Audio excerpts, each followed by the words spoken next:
Hello everyone, welcome to Dr. Ikra Noor's education channel. Today I am going to tell you about varicose veins.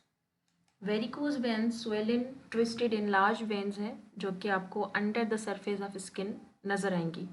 ये usually legs को affect करती हैं क्योंकि आपके पास legs जो हैं वो वेट बेरिंग एरिया है।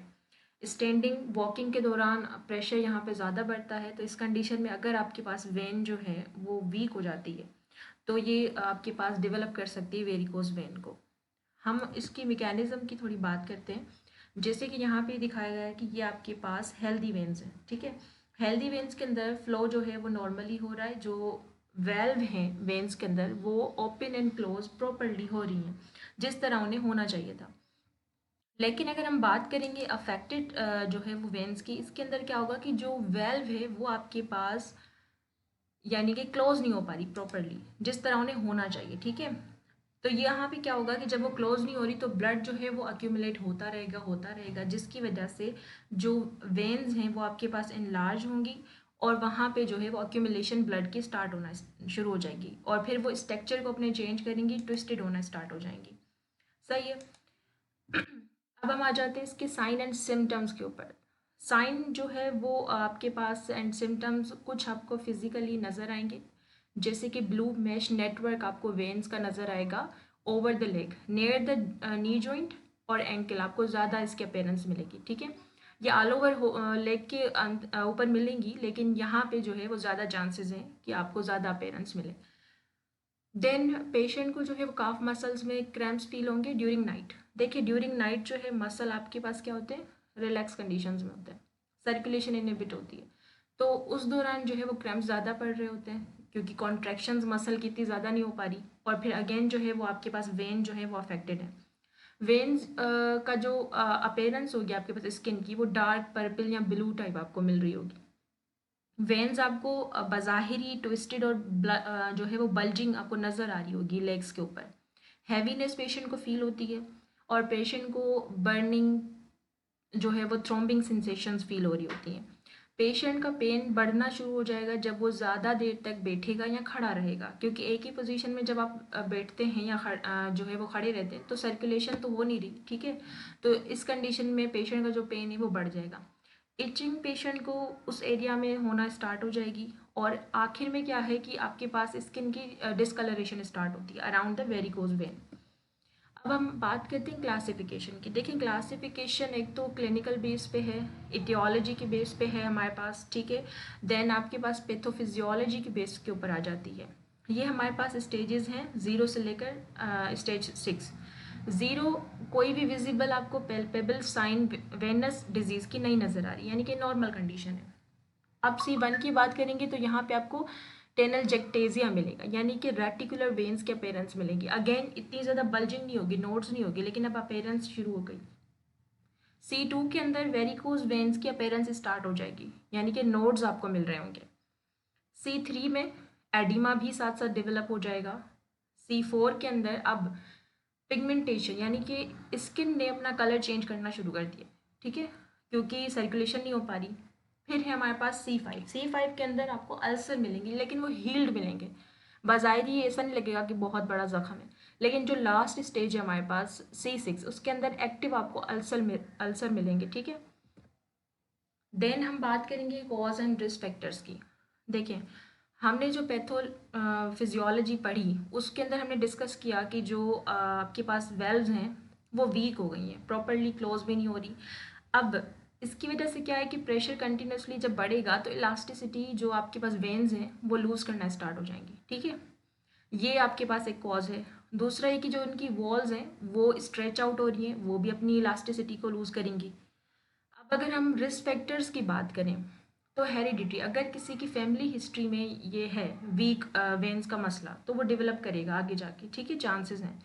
एज, हमें पता है कि एजिंग के कंडीशन के अंदर वेयर एंड टीयर की कंडीशन डेवलप हो जाती है, सही है। तो जो वेन्स हैं वो आपके पास वीक हो रही हैं, वेल्व जो है वो प्रॉपरली क्लोज एंड ओपन नहीं हो पाएंगी वेयर टीयर की कंडीशन की वजह से। जेंडर, अब जेंडर के अंदर जो विमेन है आपके पास वो ज़्यादा चांसेस हैं कि डेवलप करें, क्यों, हार्मोनल चेंजेस की वजह से। देखें ईस्ट्रोजन एंड प्रोजेस्टेरोन का जब चेंज आता है बॉडी के अंदर आपके पास प्रेगनेंसी हो सकती है, मेंस्ट्रुअल साइकिल है, उसके अंदर जो आपके स्मूथ मसल्स होते हैं वो रिलैक्स हो जाते हैं, ठीक है। अब वो रिलैक्स हैं तो मतलब एक्यूमुलेशन बढ़ गई ना ब्लड की वेन्स के अंदर, तो इसी वजह से जो विमेन है वो ज़्यादा चांसेस हैं कि डेवलप कर जाए। फिर है आपके पास प्रेगनेंसी। नॉर्मली बॉडी जो है वो 30 से 50% जो है वो ब्लड को बढ़ा देती है ड्यूरिंग प्रेगनेंसी, ठीक है, क्योंकि जो डिलीवरी का पीरियड आएगा उसके अंदर ब्लड लॉस भी करना है, ठीक है। अब जो ब्लड ज़्यादा है मीन्स कि अब एक तो प्रेगनेंसी है, ब्लड ज़्यादा है, तो अब ये प्रेशर आपके लेग्स के ऊपर बढ़ना शुरू हो जाएगा, ठीक है। तो चांसेस है कि वेरिकोज वेन डेवलप हो जाए। फैमिली हिस्ट्री, ठीक है, हमने जो बात कर दी हेरिडेटरी की उसी में आ जाता है। ओबेसिटी, जितना ज़्यादा वेट होगा उतना ज़्यादा प्रेशर बढ़ेगा वेन्स के ऊपर, तो चांसेस हैं। Then standing and sitting for long period, हमने ऑलरेडी पहले भी डिस्कस किया कि एक ही पोजीशन में जब हम रहेंगे तो आपके पास प्रेशर जब बढ़ेगा। फिर है हमारे पास कॉन्स्टिपेशन। ये सुनने में बड़ा अजीब लगेगा लेकिन रिसर्चेस ये कहती हैं कि जिन लोगों को कॉन्स्टिपेशन ज़्यादा अरसे तक रहेगी उनके अंदर भी चांसेस हैं कि ये डेवलप कर जाएं।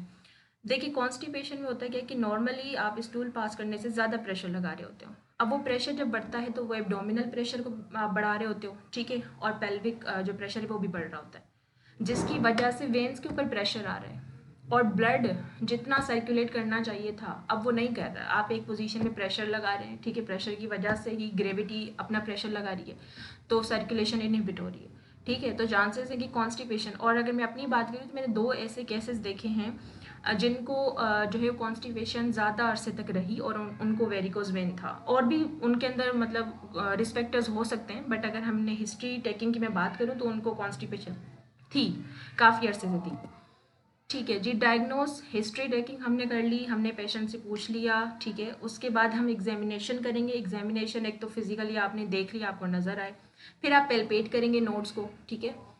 देन हम पेशेंट के वॉकिंग पैटर्न को देखेंगे, क्योंकि जितनी ज़्यादा सीवियरिटी होगी ना उसका वॉकिंग पैटर्न चेंज हो जाएगा। एक तो हिस्ट्री दे दी, पेलपेट कर लिया, एग्जामाइन कर लिया, अब हमने वॉकिंग पैटर्न भी देखा।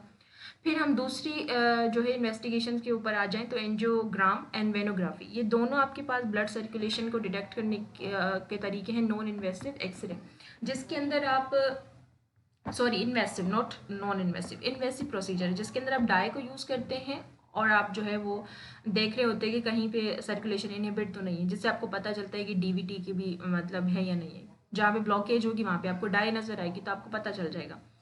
देन हम कुछ टेस्ट परफॉर्म कर रहे होते हैं, परथेस टेस्ट, और आपके पास आ जाता है ब्रॉड आई ट्रेंडलिंगबर्ग टेस्ट और ड्रॉपलर अस्कल्टेशन। इन 2 टेस्ट को हम डीपली बात करते हैं। देखिए परथेस जो टेस्ट है वो आपके पास इस तरह से है कि आप पेशेंट को लाइन पोजीशन में करवा कर आप उसकी लेग को एलिवेट करते हैं, ठीक है। उसके बाद आप टोर्निकेट वहाँ पे अराउंड जो है वो अप्लाई करेंगे और पेशेंट को कहेंगे कि अब आप खड़े हो जाएं। जब पेशेंट खड़ा होगा, ठीक है, तो उसको आप जो है वो हील राइजेस करवाएंगे 20 से 10 टाइम्स आपने करवाना है, या पेशेंट को बोले कि आप 5 मिनट चलें। जब वो चलना शुरू करेगा तो वहाँ पे वेरिकोज वेन डेवलप होना स्टार्ट हो जाएंगे। देखिए टोर्निकेट जब आपने बांधा तो आपने क्या किया, सर्कुलेशन को इनहिबिट किया जस्ट टू चेक कि भाई जो वेन्स है वो सही काम कर रही है नहीं कर रही है, और ये थोड़ा पेनफुल होता है पेशेंट के लिए, ठीक है। तो हर पेशेंट के लिए वेरी करता है उसका टाइम भी, जिससे हमें पता चलेगा जब ये टोर्निकेट बंधा हुआ होगा ना तो वो बल्जिंग पूरी स्टार्ट हो जाएगी वेन्स की, तो आपको नज़र आएगा कि ये वेरिकोज वेन का केस है। फिर हम आ जाते हैं ट्रेंडलिंगबर्ग टेस्ट के ऊपर। पेशेंट सुपाइन पोजीशन में था, अगेन आप वही पैटर्न हमने यूज़ किया, हमने टोर्निकेट को बांधा।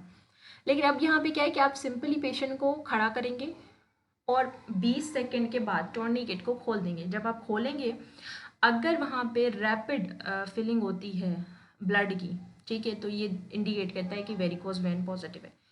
क्योंकि नॉर्मली इतना ज़्यादा आपके पास जब वेल्व आपकी कोलैप्स होती है ना तभी आपके पास रैपिड जो है वो आना स्टार्ट हो जाता है ब्लड। तो इसके अंदर आप देख सकते हैं, ठीक है, टोर्निकेट जैसे रिलीज़ किया रैपिड आपके पास ब्लड जो है वो आना स्टार्ट हो गया, तो यहाँ पे ये इंडिकेट करता है कि वेरिकोज वेन पॉजिटिव है। फिर हम आ जाते हैं फिजियोथेरेपी ट्रीटमेंट के ऊपर। फिजियोथेरेपी ट्रीटमेंट में हम काफ पंप एक्सरसाइजेस करवाएंगे ताकि मसल जो है वो पुश करे ब्लड को बैक टू द हार्ट, और एंकल पंप्स हम करवाएंगे simply. Then walking and cycling भी करवाएंगे, लेकिन देखें लो इम्पैक्ट एक्टिविटीज़ हमने रखनी है, क्योंकि जब पेशेंट को आपके पास वेरिकोज वेन है तो चांसेस है कि वो डीवीटी को जो है वो डेवलप करे।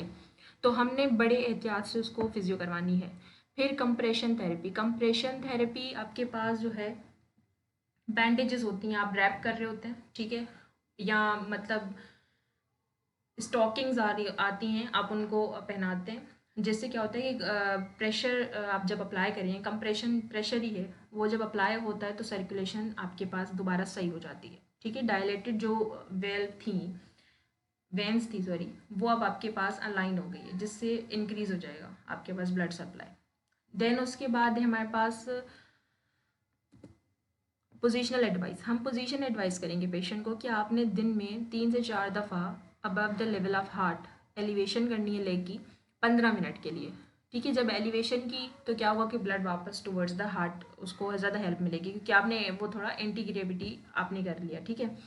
देन है मैनुअल थेरेपी। अगेन हमें बहुत यहाँ पे एहतियात करना है, जेंटल हम मैनुअल थेरेपी करेंगे लिम्फेटिक ड्रेनेज को बढ़ाने के लिए, ठीक है। हमने ज़्यादा प्रेशर नहीं अप्लाई करना, क्योंकि ऑलरेडी जो वेन्स है वो बल्ज हुई हुई हैं पूरी, सही है जी। तो यहाँ पे हमारे पास जो वेरिकोज वेन के बारे में जो लेक्चर है वो ख़त्म होता है।